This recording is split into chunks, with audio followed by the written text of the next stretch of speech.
ఇప్పుడు ఇంత పెద్ద స్కామ్ జరుగుతున్నప్పుడు ఇంత ఓపెన్గా అంటే మీరు ఇప్పుడు చెప్పిన దాన్ని బట్టి కంప్లీట్గా కళ్ళ ముందు కనిపిస్తున్నది అది. అంటే 2013 భూసేకరణ చట్టం ప్రకారం తీసుకుంటే ప్రభుత్వానికి ఆస్తిగా ఉంటుంది. బట్ ఇక్కడ దాన్ని ప్రభుత్వ ఆస్తిగా ఉంచకుండా కొందరు వ్యక్తులకి అప్పచెప్తున్నారు. గవర్నమెంటే స్వయంగా అప్పచెప్తున్నది. అంతా ఓపెన్గా ఉన్నది. ఓపెన్గా ఉన్నప్పుడు మరి ఇందులో ఎందుకు సెంట్రల్ ఏజెన్సీలు కావచ్చు, కేంద్రంలో ఉన్న వాళ్ళు కావచ్చు, ఎవరు అసలు సిబిఐ కావచ్చు, ఈడీ కావచ్చు, ఎవరు కూడా ఎందుకు మరి దీని మీద చూస్తలేరు? ఇప్పుడు చంద్రబాబు నాయుడు అమరావతి రాజధాని ఎప్పుడు తీసుకొచ్చినాడు? 2014లో తీసుకొచ్చాడు. అప్పుడు ఆయన NDA partner, BJP NDA partner. So 5 సంవత్సరాలు నా పార్ట్నర్ కాబట్టి బీజేపీ ఏం చేయలేదు. 5 సంవత్సరాలు అయిపోయిన తర్వాత జగన్మోహన్ రెడ్డి వచ్చినాడు. జగన్మోహన్ రెడ్డి వచ్చిన వెంటనే ఏం చేసినాడు? అమరావతి రాజధాని కాదు 3 రాజధానులు అన్నాడు. ఈ స్కామే లేదు కదా, ఈ స్కామ్ చేసే ఆస్కారమే లేదు కదా, ఎత్తిపోయింది. సో మళ్ళీ చంద్రబాబు నాయుడు ఎన్డీఏతో పార్ట్నర్ అయిన తర్వాత మళ్ళీ అధికారంలోకి వచ్చి ఇప్పుడు అమరావతి రాజధాని అంటున్నాడు, మళ్ళీ ఎన్డీఏలో పార్ట్నర్. అంటే సో ఇందులో ఖచ్చితంగా బీజేపీకి కేంద్ర ప్రభుత్వానికి కూడా వాటా ఉంది. అయితే ఇప్పుడు ఢిల్లీ లిక్కర్ స్కామ్ అని ఒకటి ఉంది. ఢిల్లీ లిక్కర్ స్కామ్ ఏంటంటే 2022లో ఒక చట్టం వచ్చింది. ఆ చట్టం ఏం చెప్తుందంటే గతంలో ఈ లిక్కర్ డిస్ట్రిబ్యూటర్ కంపెనీలకి 5% కమిషన్ ఇచ్చేది. అవును. ఈ కొత్త చట్టం ఏం చేస్తుందంటే 2.5% పెంచారు. కమిషన్ 7.5% పెంచారు. ఈడీ సిబిఐ ఎందుకు కేసు పెట్టిందంటే ఈ 7.5% పెంచడం వలన ప్రభుత్వ ఖజానాకి రావాల్సిన ఆదాయము ప్రైవేట్ వ్యక్తులకు పోతుంది కాబట్టి ఇది 600 కోట్ల నష్టం చేసే ఒక స్కామ్ అని చెప్పి చట్టాన్ని ఒక పాలసీ ఆ చట్టం ఇంకా అమల్లోకి రాకముందరే ఆపేస్తున్నారు. దాన్ని అమలు కూడా చేయలేదు. అవినీతి చేయాలనే ఉద్దేశం ఉన్నది అనే దాని మీద కేజ్రీవాల్ని జైలు పంపిస్తున్నారు. అంటే చట్టం అమల్లోకి రాకముందే, చట్టం అమల్లోకి రాలే కదా, మధ్యలో ఆగిపోయింది. అది ఫోర్స్లోకి రాలేదు. ఆ ఇంటెన్షన్ ఉన్నది మీకు, అంటే అవినీతి చేసే ఉద్దేశం ఉన్నది. దానికి మీరు 100 కోట్లు ఎక్కడో డబ్బులు తీసుకున్నారనే లావాదేవీ కొంతమంది దగ్గర ఎవరైతే అప్రూవర్లు కామన్నారో వాళ్ళ దగ్గర స్టేట్మెంట్లు తీసుకొని కేజ్రీవాల్ని జైలు వేసినారు, సిసోడియాని జైలు వేసినారు, కవితమ్మని జైలు వేసినారు. 600 కోట్లకి ఆ చట్టం అమలులోకి రాని చట్టమే ప్రభుత్వ ఖజానాకి నష్టం చేస్తుందని మీరు కేసేసినప్పుడు 5 లక్షల కోట్లకి ఏమైంది? మరి బీజేపీకి ఏం ఇంట్రెస్ట్ ఉందో మనకు తెలియదు కదా. అంటే ఇప్పుడు మీరు చెప్తున్న దాన్ని బట్టి చూస్తే వీళ్ళిద్దరికి వాటా ఉంది అందులో 100%. అది మనం ఎందుకు చెప్పాలా? అసలు ఎందుకు ఎంక్వైరీ చేశారు? ఇప్పుడు ఉదాహరణకి ప్రజలకు ఈ అన్ని లెక్కలు అర్థం కావు. సింపుల్గా చెప్పాలంటే ఒక కథ చెప్తాను. ఒక పోలీస్ స్టేషన్ ఉన్నది. అందులో 2 వచ్చినారు కంప్లైంట్ చేయడానికి.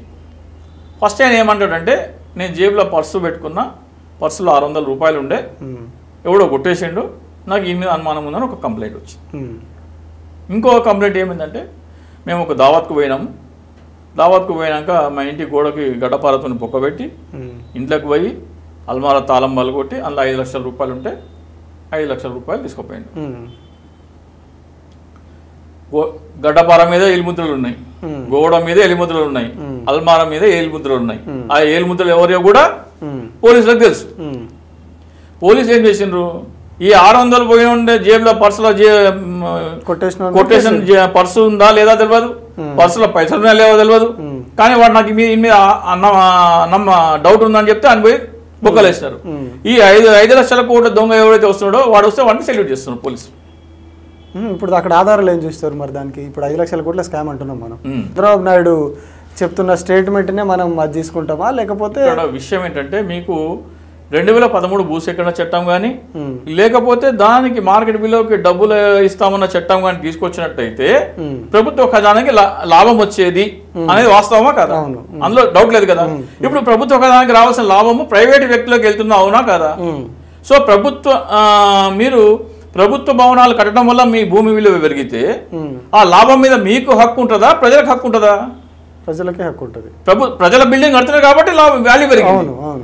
కాబట్టి ఏ కోణంలో చూసినా కానీ రైతులకి ఆ స్థాయిలో లాభాలు కట్టడం అనేది రైతుల ముసుగులో దూరి దోచుకోవడం కోసం తీసుకొచ్చిన ఒక చట్టం అని మీకు అర్థమవుతుందా లేదా? దాని మీద ఎంక్వైరీ అయినా చేసినారా మీరు? అసలు రాకముందరే ఎంతమంది కొన్నారు, ప్రకటన రాకముందరే 2014 జూన్లో గవర్నమెంట్ అధికారంలోకి వచ్చింది. జూన్ నుంచి డిసెంబర్ వరకు ఎవరెవరు అగ్రిమెంట్లు చేసుకున్నారు, ఎంతెంత కొన్నారు. జూన్ తర్వాత ఒక 6 నెలల పాటు ఎవరెవరు కొన్నారు, ఎంతెంత కొన్నారు. దీని మీద ఎంక్వైరీ ఎందుకు చేయలేదు మీరు? ఈ చట్టం ఎందుకు తీసుకొచ్చినామంటారు? అసలు మీకు అర్థం, మీకు షాకింగ్ న్యూస్ కూడా చెప్తాను నేను. ఇది ప్రపంచంలోనే ఇంతవరకు ఇంత పెద్ద స్కామ్ జరగలేదు, రాబోయే 100 సంవత్సరాలు కూడా జరగకపోవచ్చు. ఈ చట్టము, ఈ దోపిడీకి కేంద్ర ప్రభుత్వం ఏమంటుంది? మొన్న బడ్జెట్లో 15,000 కోట్ల ప్రపంచ బ్యాంక్ అప్పిస్తామంటుంది. అంటే మీరు ప్రపంచంలోనే అతిపెద్ద స్కామ్ చేయండి, ఆ స్కామ్ చేయడానికి మీకు లోన్ కూడా ఇప్పిస్తామంటుంది బీజేపీ ప్రభుత్వం. మరి అక్కడ జస్ట్ 600 కోట్ల స్కామ్ అని చెప్పి వాళ్ళు చెప్తున్నట్టు, ఇప్పటివరకు ప్రూఫ్లు కూడా ఏం లేవని వీళ్ళు అంటున్నారు. బట్ జస్ట్ 600 కోట్ల స్కామ్ అంటున్నారు. అక్కడనేమో 3 అరెస్ట్ అయ్యారు. బట్ ఇక్కడ ఇప్పటివరకు ఎట్లాంటి చర్యలు లేవు.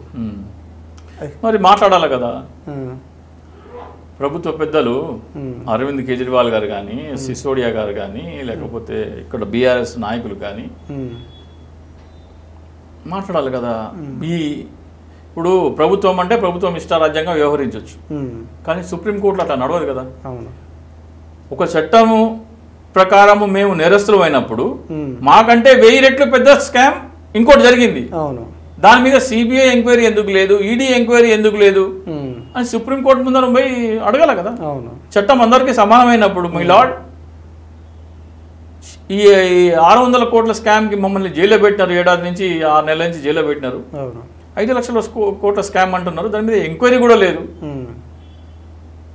చట్టం అందరికీ సమానమైన మీ లార్డ్, లేకపోతే బీజేపీ ఎన్డీఏ నాయకులకు ఒక చట్టము, ఇండియా కూటమి లేకపోతే ఎన్డీఏ కూటమిలో లేని వాళ్ళకు ఒక చట్టం ఏమైనా ఉంటుందని మీరు అడగాలి కదా సిజిఐ ముందర.